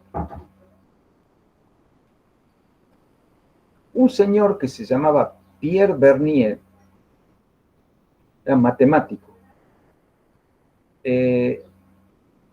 Fíjense, nació en 1580, fue una buena bocha de años, ¿no? 1580, hizo su trabajo por ahí en 1600 y pico. Él trabajó, aunque era nacido en Francia, en el actual territorio de Francia, trabajó para el gobierno español porque nació en lo que era entonces un enclave español en el actual territorio de Francia. No importa, detalles. Bueno, este señor Vernier notó que el ojo humano tiene la característica de poder distinguir muy bien si dos segmentos de recta están muy alineados, poco alineados o nada alineados. ¿Sí? Estos son los que se denominan las agudezas que tiene el ojo humano. Se llama la agudeza de detección, o sea, detectar una forma. La agudeza de separación, que es permitir ver si dos formas están efectivamente separadas o no. La agudeza de grilla o de rejilla, que es poder ver si hay, poder discriminar que hay barrotes o rayitas en una grilla o retículo, ¿sí? La agudeza de Vernier, que es la que descubrió este señor, que es detectar qué tan alineados están dos segmentos de recta, y la agudeza de reconocimiento, que es algo que me permite ver que esto es una letra E y no un bloque cerrado si esto está separado o está unido, ¿sí? Bueno, esta agudeza del ojo humano la reconoció Vernier y él dijo, bueno, voy a usar esa cualidad que tiene el ojo humano, que no puede ver cosas muy chiquititas, no puede ver cosas más chiquititas de medio milímetro. De medio milímetro para abajo ya casi no distinguimos nada.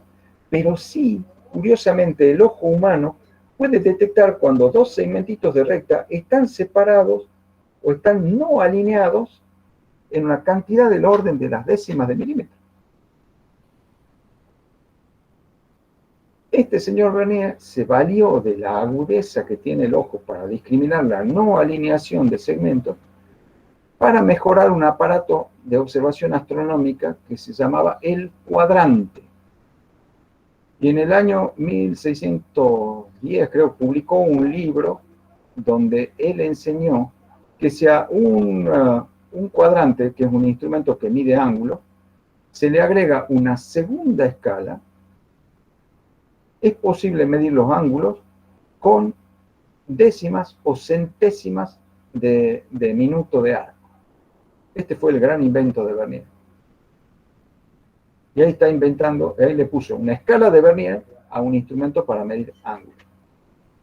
Fue una revolución, porque en aquella época se estaban estudiando mucho los cielos y las cosas que pasaban en el cielo, porque había ocurrido en el año 1572, apareció una estrella nueva en el cielo. Ustedes ya hablaron oyeron hablar de las novas y las supernovas. Sí, profe. Sí. Oyeron hablar, ¿no es cierto? Bueno, se llama nova porque en latín nova quiere decir nuevo, nueva, ¿sí? Nova stella. Un astrónomo que se llamaba Tycho Brahe observó en 1572 que en una constelación del cielo apareció, donde no había nada, ¡pum!, apareció una estrella muy brillante, que hasta a veces se la podía ver de día. Y la llamó Nova Stella, porque en aquel momento todos los descubrimientos científicos se escribían en latín. Entonces le llamó la estrella nueva, la Nova Stella. Y publicó artículos, todos los científicos estaban revolucionados. Para ubicar los astros en el cielo se usaban instrumentos como este, que se llaman cuadrantes. Cuadrantes, que es un semicírculo, mejor dicho, un cuarto de círculo, por eso es cuadrante, es la cuarta parte de un círculo, graduado en arco, en grados, ¿sí?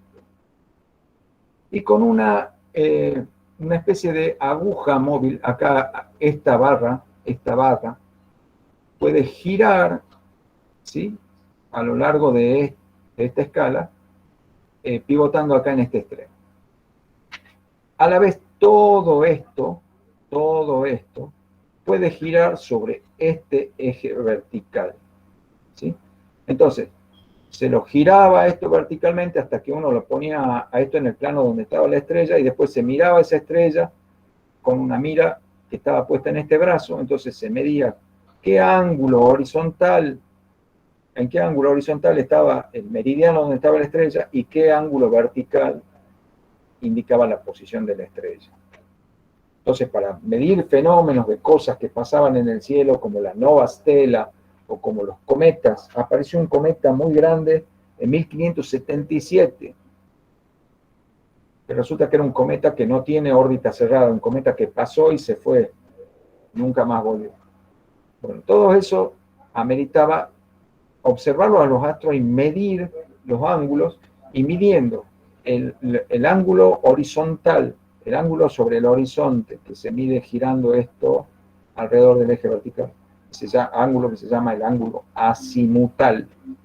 Y midiendo este ángulo que se llama el ángulo de altura, conociendo la latitud y la longitud donde yo estoy y sabiendo la hora, se puede dar una ubicación absoluta de ese astro en el cielo. Entonces había que hacer muchas mediciones para dar las ubicaciones de los astros en el cielo y decir, tal día, tal hora, en tal posición del cielo vi tal cosa. ¿Sí? Bueno. Entonces era muy importante tener buena medición de los ángulos. Y lo que hizo Vernier con su instrumento fue permitir que se pudieran medir los ángulos con mucha más precisión de las que se medían antes. Fue un aporte muy grande el que hizo Vernier. Bueno, pero resulta que hasta nuestros días eso evolucionó hasta esta modesta representación esquemática de este instrumento. Fíjense, imagínense que a esta escalita móvil la corremos hasta acá, hasta que se cierran las mordazas, esta mordaza se pega con esta, y este cuernito se va para allá y está el calibre cerrado, ¿sí? Esa representación esquemática la tengo aquí. ¿Ven? La que está en color, ¿qué color es este color?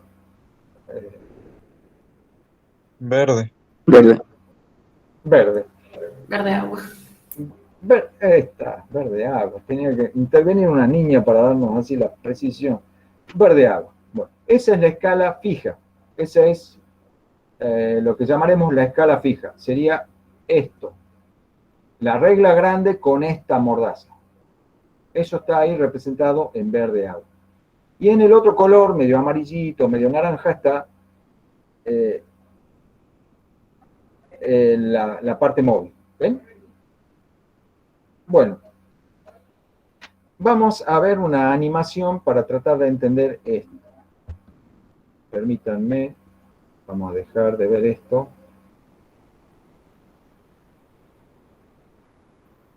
Y vamos a ver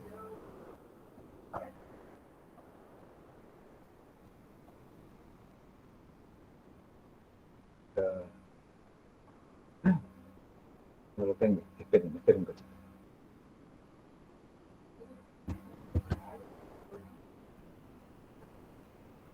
Ahora sí. Bueno, hago público mi agradecimiento al profesor César Medina, que fue el que hizo este dibujito con el Paint, que me permite a mí hacer esta animación. Fíjense, yo voy a moverlo ahora, voy a mover la escala. Debería poder mover la escala. Ahora sí, a ver. Sí, señor. Estoy moviendo, estoy abriendo las mordazas del calibre. ¿Ven? ¿Lo ven a mi cursor? Sí, profe. Bueno, he logrado separar las mordazas del calibre. Ahora están separadas a una cierta distancia. Esta misma distancia es ahora también las que se han separado estos dos cositos. Y aunque no lo vemos acá, ya en la punta derecha del calibre estaría asomando la sondita de profundidad, y la longitud de la sondita de profundidad sería igual a esta separación y a esta separación. ¿Cómo se mide con el calibre? Se mide de una manera muy interesante. Dijimos, a esta le vamos a llamar la escala fija, y a esta le vamos a llamar la escala del Vernier, o escala de Vernier, como quiera, ¿sí? A esta escala móvil se le suele llamar el Vernier, entonces esta es la escala del Vernier, o a esto le decimos la escala de Vernier, por el señor Don Pierre, que inventó este aparato. Bueno, si yo quiero saber qué distancia hay entre las mordazas, vamos a volver, me olvidé de un detalle muy importante,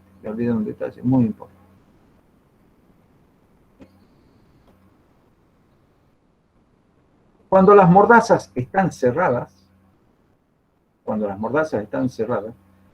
la separación entre ellas vale 0, ¿no es cierto? La separación entre ellas vale 0.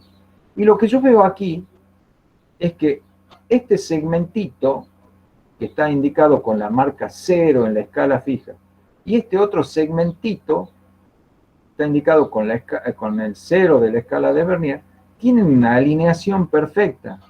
¿Lo notan? Sí. Sí. Pero ¿qué pasa aquí? A ver si la agudeza Vernier les permite... ¿Ven que hay un saltito acá? Yo vengo por este segmentito y acá no está perfectamente alineado con este otro. ¿Lo notan? Sí, perfecto. Se nota. Ahí la agudeza Vernier de nuestro ojo nos está diciendo que estos dos segmentitos no están alineados. Estos dos menos, ahí se nota clarito que están separados estos dos menos, estos dos menos. Ya ningún otro segmentito está alineado, salvo el último. El último, el que dice 10, de nuevo está alineado acá con otro segmentito. Entonces, la agudeza Vernier acá me permite discriminar que solamente está alineado a este que dice 0 y este que dice 10. Ningún otro está alineado. Bueno, ¿qué pasa cuando yo desplazo la escala móvil? La he desplazado y ahora he logrado que se alinee la primera marquita del Vernier con esta rayita de la escala fija. ¿Qué pasó ahora? La que estaban perfectamente alineadas, que eran las de los ceros, se ha corrido en la misma cantidad en que antes estaban desalineadas estas dos. ¿Han entendido eso? Sí, perfecto. ¿Se ve? Y ahora aquí tengo una desalineación entre este segmento y este, tengo una desalineación que era igual a la que tenía entre estos dos antes de moverlo. Este está desalineado, este está desalineado, todos los demás están desalineados. Y ya ahora ni siquiera el 10 está alineado. Qué notable esto. Y eso se corresponde con una separación entre las mordazas que es mucho menor que el milímetro que aprecia la regla fija. El milímetro aprecia, perdón, la regla fija tiene como apreciación 1 milímetro. Y acá tengo una separación mucho menor que 1 milímetro. Y esta alineación me está diciendo, che, están separados. Y está alineado acá. Algo pasó, ¿no es cierto? Entonces, lo que hizo Vernier fue brillante porque permitió, con este recurso, cuantificar este pequeñísimo corrimiento, fracción de milímetro, y que yo pueda verlo y pueda medirlo. Bueno, vamos a ver cómo funciona el Vernier. A ver si lo entendemos aquí mismo. Y después vamos a salir de la animación y vamos a hacer una ecuación. Fíjense. ¿Qué notan de raro con la escala de Vernier? Acá dice 10. Pero en milímetros, ¿cuánto es? 9. ¿Todos de acuerdo, jóvenes?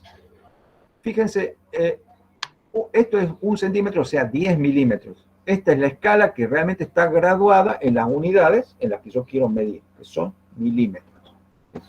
Entonces, esta distancia del 0 al 1 son 10 milímetros. Y como acaba de decir el joven, acá hay un intervalo de 9 milímetros, pero ese intervalo de 9 milímetros se lo ha subdividido en 10 partes iguales. ¿Qué gano con eso? ¿Qué gano con eso? ¿Cuánto vale entonces la división de la escala de Vernier? ¿Cuánto vale la división de la escala de Vernier? 1/10 de milímetro. A ver. 9 sobre 10 milímetros. 9 sobre 10 milímetros. ¿Por qué 0,9. 0,9? 0,9 0,9 milímetros. A ver, ¿por qué no es una décima de milímetro? Porque no, fíjense, la apreciación, como dijimos que era, la apreciación era el alcance, digamos, el alcance dividido el número de divisiones, ¿no es cierto? El alcance acá son 9 milímetros. Esta escala medida en milímetros mide 9 y está dividida en 10 partes, quiere decir que cada parte es 9 sobre 10, 0,9 de milímetro. Esa es la apreciación que tiene esta porquería. O sea, tanto lío para apreciar 0,9 milímetros. 0,9 milímetros es casi lo mismo que 1 milímetro. ¿Qué gané? Eso no es lo que aprecia el instrumento. Lo que la agudeza vernier permite distinguir acá es este pedacito de separación. ¿Cuánto vale ese pedacito de separación entre este segmentito de la escala de Vernier y este segmentito de la escala fija? ¿Cuánto vale ese corrimiento, esa no alineación? ¿Cuánto vale? 0,1 milímetro. Vale 1 milímetro menos 0,9 milímetros. ¿Están de acuerdo conmigo? Todos, ahí varios dijeron 0,1 milímetro. ¿Están de acuerdo? Sí. ¿Alguien no entendió esto? Porque fíjense, dijimos, la escala verde-agua está dividida en milímetros. La escala amarilla, si este color es amarillo, ¿sí? La escala amarilla, si este es el amarillo, por definición, mide 0,9. Entonces la diferencia entre ambas escalas, que es este pequeñito cosito que está corrido ahí, es 1 milímetro menos 0,9, o sea, 0,1 milímetro. Y lo que la agudeza Vernier me permite ver es cuando yo corro esto 0,1 milímetro. Entonces, ahí, jóvenes, estoy detectando una separación entre las mordazas que es de 0,1 milímetro. Y lo estoy viendo, y eso se pone de manifiesto, porque la primera rayita del Vernier coincide con una rayita de la escala fija. Entonces, ahí se ha producido un corrimiento equivalente a una diferencia entre unidad de escala fija y unidad de escala móvil. Si yo corro un cachito más, ahora coincide la segunda división de la escala de Vernier con una de escala fija. Ahora se ha producido un corrimiento igual a 2 veces la diferencia entre unidad de escala fija y unidad de escala móvil. O sea, por cada división, por cada división de escala del Vernier que yo mida, hay un corrimiento equivalente a una diferencia entre unidad de escala fija y unidad de escala de Vernier. Entonces, fíjense, si yo sigo corriendo esto, en algún momento la coincidencia está entre la división media de la escala del Vernier y esta marquita. Entonces, acá tengo, y fíjense dónde está el 0 de la escala del Vernier. ¿Dónde está marcando? 0,5. 0,5. O sea que realmente cuando se ha corrido 5 veces la diferencia de escala fija con escala móvil, que es 0,1, 5 veces por 0,1 es 0,5. Quiere decir que cuando la quinta división del Vernier coincide con alguna división de la escala fija, aquí se ha separado 0,5 milímetros. Y ahí está clarito. El 0 de la escala Vernier está justo en el medio de la división de 1 milímetro. Pero ahora lo estoy midiendo. Estoy midiendo las décimas de milímetro. Está bueno, ¿no es cierto? Es un buen invento, ¿sí o no? Sí, está bueno. Está bueno, es un muy buen invento.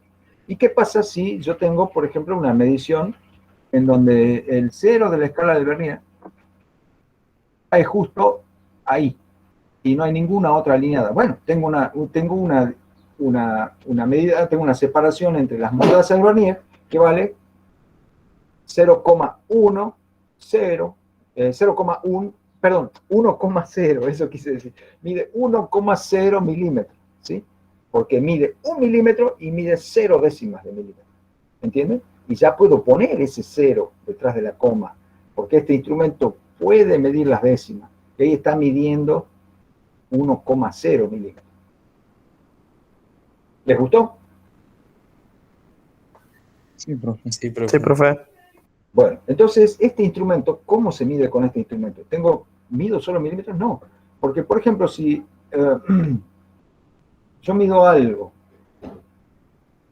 sea diámetro exterior, diámetro interior, profundidad, qué sé yo, que ande por ahí, ahí para. A ver, midamos entre todos, cuánto mide, esperen que se me mueva, ahí. ¿Cuánto mide esta separación? No sé por qué se me produce un retardo. ¿Cuánto mide esta separación de las mordazas? Bueno, para medir eso vamos a medir en dos partes. La primera parte es la más simple. Tengo que fijarme entre el 0 de la escala fija y el 0 de la escala móvil cuántos milímetros enteros hay. ¿Sí? Yo acá tengo 5, 10, 11, 15 milímetros enteros. Entre el 0 de la escala fija y el 0 de la escala Vernier hay 15 milímetros enteros. Y después hay una fracción más de milímetro, ¿ven? Ahí hay una fracción más de milímetro. El 0 de la escala del Vernier está indicando que no son 15 milímetros exactos, es 15 y un cachito más. Ese cachito más lo determino buscando cuál división del Vernier tiene una alineación perfecta con alguna división de la escala fija. Esta. Y es la séptima división. Es la séptima división de la escala de Vernier. Eso quiere decir que aquí hay una separación de 7 veces la diferencia, o sea, 7 por 0,1. Quiere decir que estos son 15 milímetros más 0,7 milímetros. ¿Entienden? Eso es lo que me está indicando acá. ¿Entienden, jóvenes? Entonces, esta medición es 15,7. Y la incerteza mínima que yo tengo acá es la incerteza de apreciación. Así que es 15,7 más menos 0,1 milímetros. ¿Alguien no entendió? ¿Alguien necesita una repetición u otro ejemplo?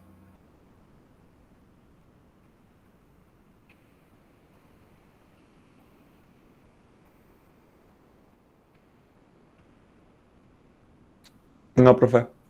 Bueno, ya se va a hacer la hora, qué pena. Tenía más cosas para mostrar. Bueno, con este principio sencillo, yo les dije que había calibres que podían apreciar centésimas de milímetro. Aquí estamos apreciando décimas. ¿De qué les parece que puede depender la apreciación que uno puede lograr con el uso de una escala de Vernier? Según la cantidad de divisiones que tenga. Exacto. Yo puedo construir Vernier con mayor cantidad de divisiones, entonces subdividir un intervalo conocido en milímetros en un número mayor de partes, y de esa manera la diferencia entre el milímetro y la división de Vernier va a ser más chiquitita todavía, y eso va a hacer que el sistema tenga una apreciación menor. Vamos a mostrar eso.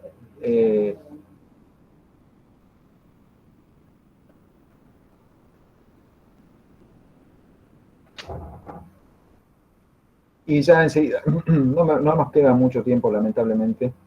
No he calculado bien el tiempo, perdón. Bueno, esto entonces ya lo entendemos, cómo funciona la escala de Vernier en su forma más elemental. Ya hemos usado el Paint. Entonces, para ponerle números a esto, esta era la que antes era la escala verde agua, y esta la que antes era la escala amarilla. Si le llamamos U a la división de la escala fija, que era el milímetro, y B a la división de la escala del Vernier, cuando el Vernier está cerrado, cuando el calibre está cerrado, esta longitud, decíamos, esta longitud medida aquí en la escala superior es de 9 milímetros y medida aquí abajo es de 10 divisiones del Vernier. Bueno, yo puedo ponerlo en términos generales y decir, claro, y cuando se corre la escala del Vernier y se logra la primera coincidencia con la primera rayita del Vernier, se ha producido un deslizamiento entre las escalas igual a la diferencia entre U y B, ¿sí? Eso es lo que hemos visto recién. Esa pequeña diferencia que está ahí entre las flechitas rojas es igual a la diferencia entre U y B. Entonces, un intervalo, como aquí, este intervalo de n mayúscula unidades U es igual a este otro intervalo de n minúscula unidades de Vernier, de escala de Vernier. ¿Sí? Lo he puesto en símbolos. Es lo mismo que estábamos viendo recién, que 9 milímetros, 9 por la unidad 1 milímetro era igual a 10 por la unidad 0,9 milímetros. ¿Sí? O sea, tengo la identidad 9 milímetros igual a 9 milímetros. Solamente que expresado en términos de estas escalitas. Bueno, está claro que el valor de la unidad del Vernier es, despejando de aquí, es la razón entre el número de divisiones de escala fija sobre el número de divisiones de Vernier por unidad de escala fija. Es lo mismo que estamos viendo allá, solamente que ahora lo estoy poniendo en términos más generales. Y lo que yo puedo apreciar es la diferencia entre esas dos unidades. Entonces, si yo reemplazo B por esta expresión que encontré aquí, me queda esta relación. Que la apreciación que tiene el calibre es la unidad U, que generalmente es 1 milímetro, por 1 menos el cociente entre el número de divisiones de escala fija que mide ese intervalo sobre el número de divisiones de escala de Vernier que mide ese mismo intervalo. Con esta ecuación, yo puedo ponerme a fabricar Verniers de mayor apreciación. Voy a, por ejemplo, en este caso sencillo, n mayúscula era 10. No, perdón, era 9. N mayúscula era 9, porque 9 milímetros eran iguales a 10 unidades de Vernier. Entonces, si reemplazo acá en la fórmula, pongo 9 sobre 10 y ahí me queda que la apreciación es 0,1, es la décima parte de la unidad U. ¿Está? Bueno, aquí está cómo se mide, esto ya lo hemos visto. Miren, aquí vamos a aplicar esa ecuacioncita para dos casos distintos. Miren este Vernier.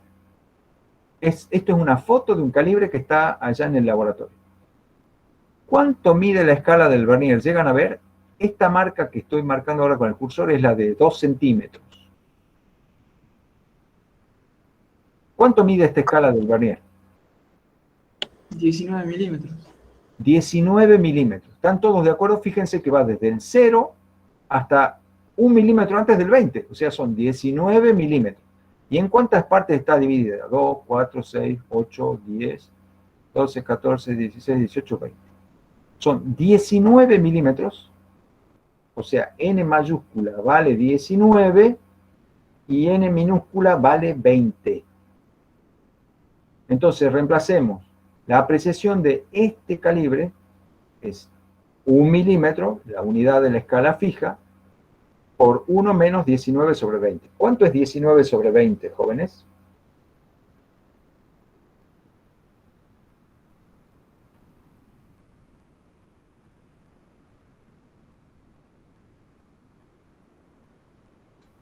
Una 0,95. 0,95. Entonces, 1 menos 0,95, ¿cuánto es?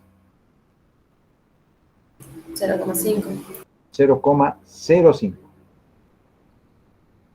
O sea que este calibre, con este Vernier, así construido, tiene una apreciación de 5 centésimas de milímetro. Veamos este otro. Miren. ¿Cuánto mide la escala de Vernier? Acá está la división que corresponde a 5 centímetros. ¿Cuánto mide la escala del Vernier? 49 milímetros. 49 milímetros. ¿Y en cuántas partes está dividido? Acá van 5, 10, 15, 20, 25, 30, 50. En 50 partes. Entonces, tengo n mayúscula igual a 49, n minúscula igual a 50. ¿Cuánto vale 49 sobre 50? 0,9. Esto tiene una apreciación de 2 centésimas de milímetro.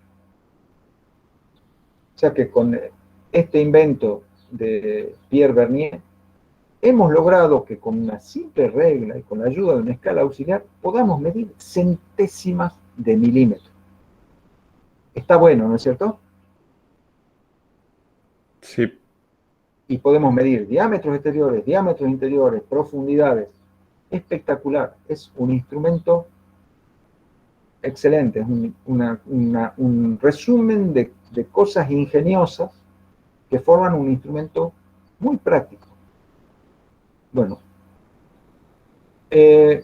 lo que queda ya son detalles que ya por la hora no vamos a llegar a ver, pero tenía un simulador para mostrarles. En todo caso, véanlo. Les voy a dejar acá en el video, voy a dejar esta diapositiva para que se pueda ver las direcciones web de algunos simuladores, pero con esto ya finalizamos la clase. Lamentablemente nos quedó en el tintero ver otro instrumento que también mide fracciones de milímetros muy chiquititas, que se llama el tornillo micrométrico, que permite medir centésimas y hasta milésimas de milímetros. Un instrumento de mano, se puede medir centésimas y hasta milésimas de milímetros. Pero ya queda para otra clase. ¿Alguna pregunta hasta acá, jóvenes? Estamos pasadito de la hora, les pido disculpas. No, profe. Bueno, espero por favor que les haya quedado claro. No sé si dejé de presentar. ¿Estaban viendo algo cuando recién? Sí, ¿no? Sí. Sí, profe, sí se veía. Bueno, detengo la grabación. Les agradezco mucho por la paciencia.